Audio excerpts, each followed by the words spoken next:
সকল প্রশংসা মহান আল্লাহ তাআলার। কর্ণফুলী টানেল আমি এর আগেও একটা ভিডিও করে দেখিয়েছি। আজকে মূলত এই যে রাত্রেবেলা যে ভিউটা হয়, এই ভিউটা দেখানোর জন্যই মূলত এই ভিডিওটা করা। আপনারা দেখবেন যে কর্ণফুলী টানেলের ভিতরে প্রবেশ করতে গিয়ে প্রবেশের আগেই রাস্তার দুধারে যে লাইটের যে ব্যবস্থা, লাইটগুলো দিয়ে সৌন্দর্যের যে একটা এখানে তৈরি করা হয়েছে, অত্যন্ত ভালো লাগার মতো একটা জায়গা। এটা মূলত যারা এখানে আসছেন তারা তো জানেন, তবে রাত্রির ভিউটা দেখানোর জন্যই আমি আসলে ভিডিওটা করছি। আমরা কক্সবাজার গিয়েছিলাম, কক্সবাজার থেকে ফেরার পথে এখন বর্তমানে আমরা কর্ণফুলী টানেলের ভিতরে আমরা প্রবেশ করব।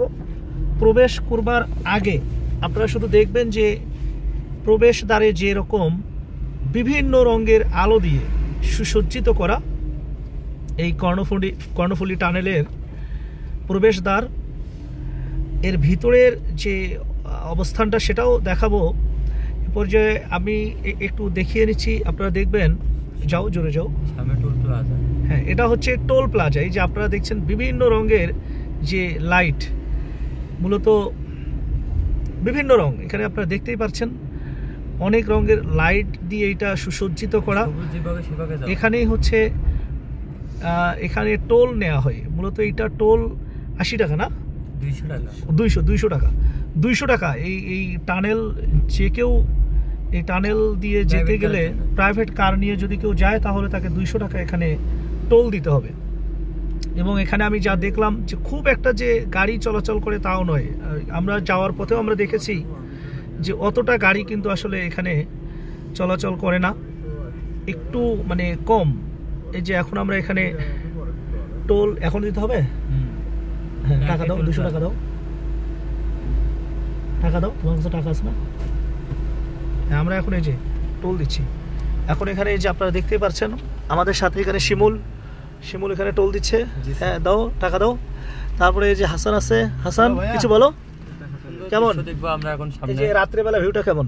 অনেক সুন্দর ভিতরে। এই শাকিল কেমন বলো? হ্যাঁ, খুব সুন্দর, অনেক সুন্দর না? তামিম বলো কেমন? আসলে অনেক সুন্দর, অনেক সুন্দর। বিশেষ করে রাত্রেবেলা অনেক ভালো লাগলো। হ্যাঁ, বিশেষ করে যে প্রবেশদ্বারে প্রবেশ করতে গিয়ে প্রায় 1-1.5 কিলোমিটার রাস্তা বিভিন্ন রঙের লাইট দ্বারা এটা সুসজ্জিত করা। আমরা এই কিছুক্ষণের মধ্যেই টানেলের ভিতরে আমরা প্রবেশ করব। ভিতরের পরিবেশটাও আমি আপনাদেরকে দেখাবো। তার আগে যে আপনারা দেখে নেন যে টানেলের দুই পাশ দিয়ে যে বিভিন্ন রঙের লাইট, বিভিন্ন লাইট দিয়ে সুসজ্জিত করা, এবং রাস্তাগুলো অসাধারণ। এবং কিছুক্ষণের মধ্যে আমরা প্রবেশ করছি। আপনারা দেখতেই পারবেন রাত্রেবেলা যে ভিউটা হয়, টানেলের ভিতরের যে ভিউ, সেই ভিউটা আপনারা দেখতে পারবেন। এবং এইটা শিমুল কিছু বলো।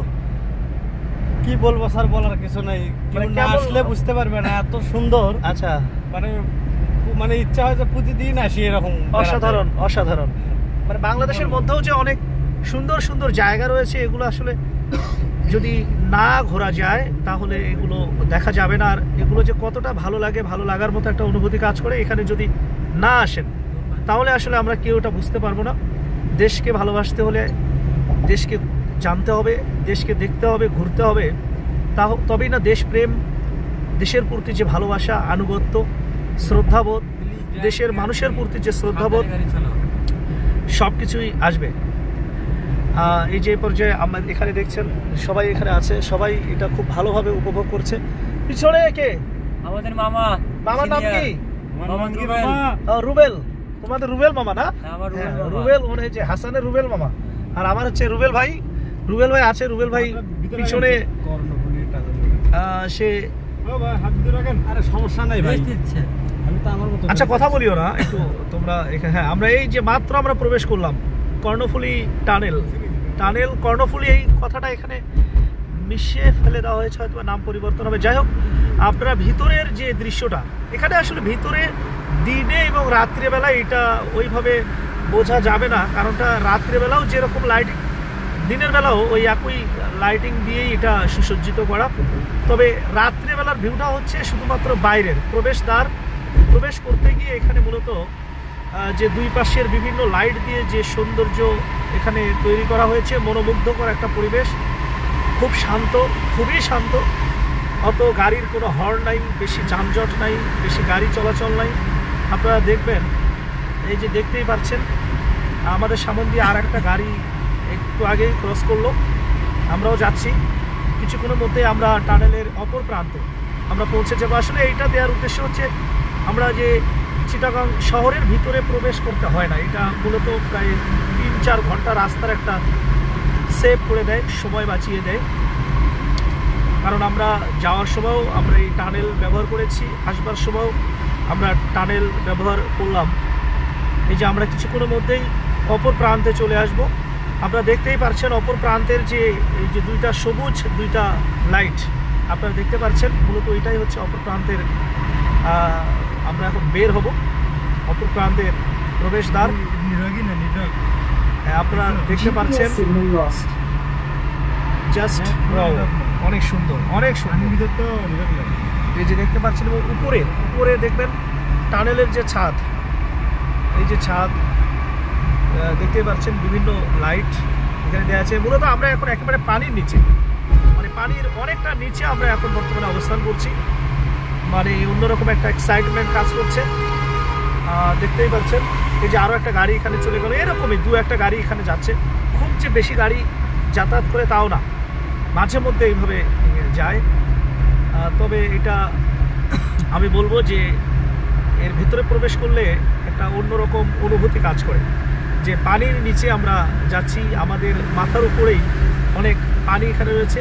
এর আগেও এখানে কিছুদিন আগে আপনারা জানেন যে এখানে পানি ছিল, নৌকা চলাচল করতো, আর এখন পানির নিচ দিয়ে একটা বিদেশের মতো ছোঁয়া অনুভব হচ্ছে, যে দেশের মধ্যেই যেন বিদেশের একটা টুকরো, এরকমই ফিল হচ্ছে।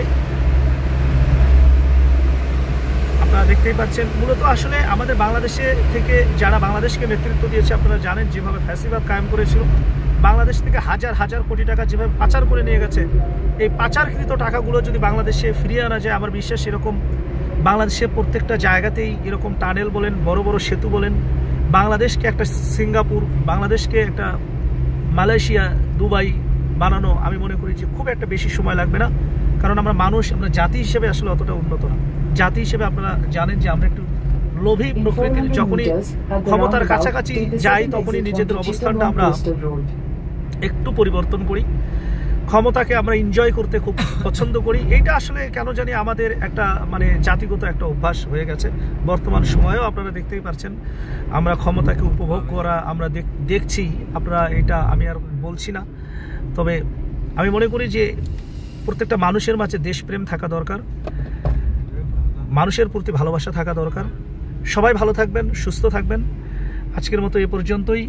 এই যে আপনারা দেখছেন, এইটা হচ্ছে আমরা মাত্র বের হইলাম, এই যে বের হয়ে এখানে দেখছেন এই যে অসংখ্য গাড়ি দেখতে পাচ্ছেন।